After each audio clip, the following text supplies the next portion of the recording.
Bismillahirrohmanirrohim. Assalamualaikum warahmatullahi wabarakatuh.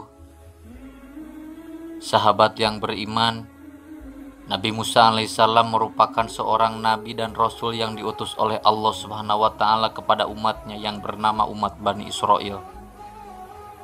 Sama seperti nabi yang lainnya, tugas beliau adalah menyampaikan risalah tauhid kepada seluruh umat agar mereka selalu menyembah dan bertuhan kepada satu Tuhan yang Maha Kuasa, yaitu Allah Subhanahu wa taala.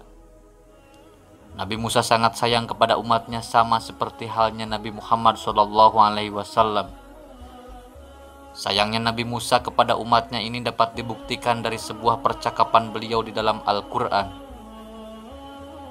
Dan tanyakanlah kepada Bani Israel tentang negeri yang terletak di dekat laut. Ketika mereka melanggar aturan pada hari Sabtu, di waktu datang kepada mereka ikan-ikan yang berada di sekitar mereka terapung-apung di permukaan air. Dan di hari-hari yang bukan Sabtu ikan-ikan itu tidak datang kepada mereka. Demikianlah kami mencoba mereka disebabkan mereka berlaku fasik. Al-Quran Surat Al-A'raf ayat 163.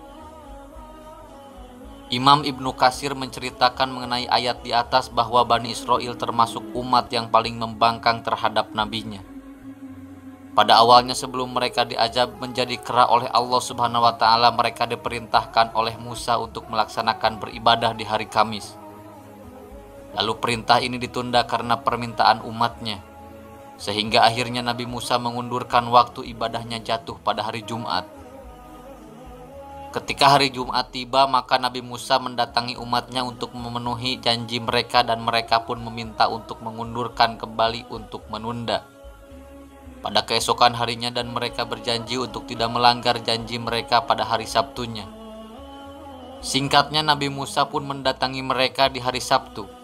Lalu Allah Subhanahu wa taala menguji mereka dengan memunculkan ikan-ikan yang sangat banyak di laut, sehingga mereka pun sangat berbahagia dengan hal ini dan meminta Nabi Musa untuk mengundurkan kembali ibadah di hari esoknya, yaitu hari Minggu. Dan Allah Subhanahu wa taala mempunyai rencana lain, bahwa saat mereka mencari ikan di laut, Allah Subhanahu wa taala mengadab mereka dengan merubahi wujud mereka seperti kera. Cerita ini dikisahkan Allah dalam Al-Quran Surat Al-Baqarah ayat 65. Mengingat cerita kasih sayangnya Nabi Musa terhadap umatnya ini, tentunya kita juga mengingat bagaimana sayangnya Rasulullah terhadap umatnya. Namun tahukah sahabat bahwa dulu saat baginda Rasulullah SAW dalam perjalanan Mi'rajnya, nyatanya Nabi kita pernah berjumpa dengan Nabi Musa di langit yang ke-6. Sesampainya baginda kepada Nabi Musa, saat itu kedua nabi ini saling bercerita tentang kelebihan masing-masing dari umatnya. Namun akhirnya Musa pun mengalah dengan kelebihan yang diberikan Allah kepada umat Muhammad dibandingkan dengan umatnya. Cerita ini diambil dari sebuah kitab yang bernama Qososul Mi'raj karya Syekh Najmuddin Al-Ghaiti. Beliau menuliskan kisah pertemuan Nabi ini dalam kitab beliau sebagai berikut. Sayyidina Rasulullah SAW ketika memasuki langit yang ke-6, beliau bertemu dengan Nabi Musa bin Imran. Ia adalah salah seorang berkulit putih kemerah-merahan. Tinggi perawakannya seperti para lelaki dari Samu'ah. Tebal rambutnya, andai kata beliau menggunakan 2 gamis, rambutnya masih terurai ke bawah karena begitu panjangnya. Lalu Nabi Muhammad memberi salam kepada Nabi Musa dan dijawablah salam beliau seraya berkata, "Selamat datang saudara yang soleh serta Nabi yang soleh baginda Muhammad SAW." Ia mendoakan beliau dengan doa yang baik.